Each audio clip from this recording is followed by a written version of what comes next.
चंद्रयान एक सैटेलाइट जो है वो यहाँ से हम चंद्रमा पर भेज रहे हैं, जो श्रीहरिकोटा से लॉन्च होगा। ये करीब 12-13 दिन में चंद्रमा पर पहुंचेगा और फिर 2 साल तक चंद्रमा की परिक्रमा करेगा। इस 100 किलोमीटर की ऊंचाई से इस पे जो अलग अलग इंस्ट्रूमेंट्स हैं वो चंद्रमा का अध्ययन करेंगे और डेटा वापस पृथ्वी पर भेजेंगे। चंद्रयान 1 पर करीब 11 इंस्ट्रूमेंट्स हैं जिनको हम पेलोड कहते हैं। उनमें से 2 कैमरास जो हैं वो यहाँ स्पेस एप्लीकेशन सेंटर इसरो वहां पर बने हुए हैं। एक तो है टेरेन मैपिंग कैमरा जो चंद्रमा का बहुत हाई रेजोल्यूशन पर मैपिंग करेगा 3 डायमेंशनल में। जैसे 3D पिक्चर्स अपन देखते हैं, इस तरह से वो 3D उसका 5 मीटर रेजोल्यूशन में उसका पूरा ग्लोबल कवरेज होगा। और दूसरा बना है हाइपर स्पेक्ट्रल इमेजर, वो भी स्पेस एप्लीकेशन सेंटर में बना है और वो एक मिनरल मैप बनाएगा। उस पे क्या क्या खनिज है चंद्रमा की सतह पे, क्या आयरन ओर हैं या कोई सिलिकेट ओर हैं या और भी क्या चीजें हैं वहां पर, कौन कौन से खनिज हैं, उसकी हमको इंफॉर्मेशन देगा। तो चंद्रयान 1 चंद्रमा पर 2 घंटे में करीब एक चक्कर लगाएगा पोल से पोल तक। तो उत्तरी ध्रुव और दक्षिणी ध्रुव का विशेष अध्ययन करेंगे कि वहां पर पानी है या नहीं। और तीसरा जो पेलोड जो यहाँ पर बना है अहमदाबाद में, वो फिजिकल रिसर्च लेबोरेटरी में बना है। उसको हम हाई एनर्जी एक्सरे स्पेक्ट्रोमीटर कहते हैं। तो ये हाई एनर्जी एक्सरे स्पेक्ट्रोमीटर यानी हैक्स जो है वो रेडियो एक्टिविटी की मैपिंग करेगा। वहां पर क्या रेडियोधर्मी तत्व हैं और वो उनका किस प्रकार डिस्ट्रीब्यूशन है उसका पता ये लगाएगा। और तीनों एक्सपेरिमेंट मिलके हमको टोपोग्राफी, मिनरल और रेडियो एक्टिव मैपिंग की इंफॉर्मेशन देंगे, जिससे हम ये पता लगाएंगे कि चंद्रमा की उत्पत्ति कैसे हुई, उसका विकास कैसे हुआ और उसके बारे में कई वैज्ञानिक तथ्य हमारे सामने आ सकते हैं। स्पेस एप्लीकेशन सेंटर में एक सेंसर डेवलपमेंट लेबोरेटरी है, वो तरह तरह के सेंसर्स बनाते हैं। तो कई लोग हैं जो उन्होंने काफी इसमें कंट्रीब्यूशन किया है, जैसे कार्टोग्राफिक मैपिंग है, उसके कैमरा यहाँ बने हैं जो करीब 1 मीटर रेजोल्यूशन से पृथ्वी की पूरी मैपिंग कर रहे हैं।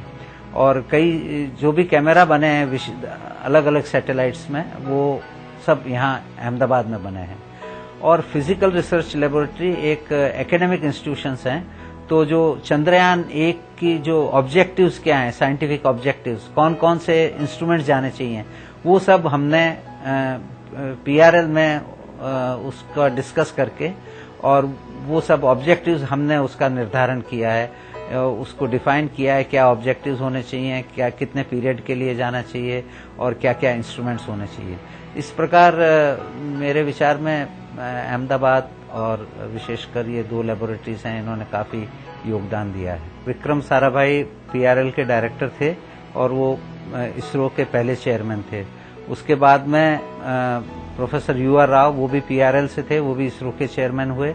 और हाल ही में जिन्होंने ये मून मिशन की शुरुआत की, वो डॉक्टर कस्तूरी रंगन, वो भी PRL के स्टूडेंट रहे हैं और वो भी बाद में इसरो के चेयरमैन बने। तो इस प्रकार से अहमदाबाद ने और विशेषकर फिजिकल रिसर्च लेबोरेटरी में बहुत अहम भूमिका रही है इसरो को डेवलप करने के बारे में। जो इनिशियल पायोनियरिंग कंट्रीब्यूशन था उसमें गुजरात ने और विशेषकर अहमदाबाद ने काफी योगदान दिया है। जैसे हमारे पहले एक्सपेरिमेंटल सैटेलाइट थे जो अब इंस्ट्रूमेंट्स बनाने का है, उसकी साइंस का फाउंडेशन है। फ्यूचर में भी मुझे आशा है कि गुजरात अपना योगदान देता रहेगा। स्पेस साइंस एक मल्टी डिसिप्लिनरी सब्जेक्ट है, इसमें हर प्रकार के विषयों की एक्सपर्टाइज चाहिए, चाहे फिजिक्स हो, केमिस्ट्री हो, एरोनॉटिक्स, स्पेस साइंस हो या कॉस्मोलॉजी हो और कोई प्रकार के इंजीनियरिंग हो, electronics, computer science, data compression, remote sensing. तो विविध प्रकार के लोग इसमें कंट्रीब्यूट कर सकते हैं। और अभी हाल ही में त्रिवेंद्रम में एक सेंटर बना है जो IIT ग्रेड का सेंटर है, space science and technology centre. तो लोग वहां से डिग्री प्राप्त कर सकते हैं और स्पेस में अपना कैरियर बना सकते हैं। वैसे बहुत सारी अपॉर्चुनिटीज है, मटेरियल साइंस में है, ग्रेविटी, माइक्रोग्रेविटी में है, और जो भी सब्जेक्ट्स हैं सबका समावेश होकर के स्पेस साइंस बनता है। तो इसमें बहुत सारी अपॉर्चुनिटीज हैं, और मैं तो ये कहूंगा कि अगर विद्यार्थी लोग स्पेस साइंस में जाएं तो उनको एक बहुत चैलेंजिंग और फ्रंटियर पर काम करना ऐसा महसूस होगा। कोई भी सब्जेक्ट हो, जो डॉक्टर बने या इंजीनियर बने, वो सब स्पेस साइंस में योगदान कर सकते हैं। स्पेस मेडिसिन एक अलग ही सब्जेक्ट है, और आपने देखा होगा एरोनॉटिक्स है, री एंट्री टेक्नोलॉजी है, और लाइफ सपोर्ट सिस्टम है जिसमें आदमी स्पेस में जाता है। इन सब में हर प्रकार के एक्सपर्टाइज की आवश्यकता है। अगर आपको एक चैलेंजिंग अपॉर्चुनिटी चाहिए जिसमें आप कुछ नया काम कर सकें, तो स्पेस साइंस एक बहुत महत्वपूर्ण सब्जेक्ट है। हमको आवश्यकता क्या है कि हम कुछ इंस्टीट्यूट यहाँ खोलें जो प्लैनेटरी साइंस एंड एक्सप्लोरेशन के बारे में, उसकी अभी इतनी ज्यादा प्रगति नहीं हुई है। हमने थलतेज में एक लेबोरेटरी कायम की है, उसको हम प्लैनेक्स बोलते हैं, planetary science and exploration programme. उसको ग्रो करने की आवश्यकता है, और वो एक ऐसी प्रोग्राम है वो कि उसमें हर आदमी जाके वो सीख सकता है, वहां पर काम कर सकता है, और जो डेटा हमारे जैसे चंद्रयान से आएंगे या आगे भी जो दूसरे प्लैनेट्स के एक्सप्लोरेशन होंगे, उन डेटा का अध्ययन कर सकता है। इस प्रकार हम एक बेस बनाना चाहते हैं जिसमें गुजरात काफी अग्रणी भूमिका निभा सके।